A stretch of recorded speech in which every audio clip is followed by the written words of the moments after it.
T20 world कपमधली भारताची winning streak तोडली आहे दक्षिण आफ्रिकेने अहमदाबादमध्ये. ही स्ट्रीक सुरू झाली होती भारताच्या 2022 मधल्या पराभवानंतर. सेमीफायनलमध्ये इंग्लंडने आपल्याला ॲडिलेडला हरवलं होतं. त्यानंतर 2024 मध्ये आपण ग्रुप स्टेजमधले 4 पैकी 3 सामने जिंकलो, एक सामना रद्द झाला. सुपर 8 मधले 3 सामने जिंकलो. सेमीफायनल मध्ये इंग्लंडला हरवलं आणि फायनलमध्ये दक्षिण आफ्रिकेला हरवत आपण वर्ल्ड कप जिंकलो.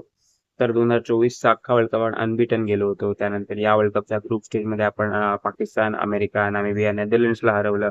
अशा प्रकारे 12 विन्स आपल्या टोटल झाल्या होत्या. मात्र सुपर एटच्या पहिल्याच सामन्यात दक्षिण आफ्रिकेने आपल्याला धूळ चारली आणि ही स्ट्रीक तोडली. इंटरेस्टिंग गोष्ट अशी की व्हाईट बॉल टुर्नामेंट्स म्हणजे या T20 वर्ल्ड कपमध्ये जर आपण चॅम्पियन्स ट्रॉफी आणि 2023चा वर्ल्ड कप ऍड केला तर होतात 29 सामने. यापैकी भारत 27 जिंकलाय, फक्त 2 हरलाय. त्यातला दुसरा सामना कालचा होता. पहिला सामना कोणता आहे तुम्हाला माहित असेलच.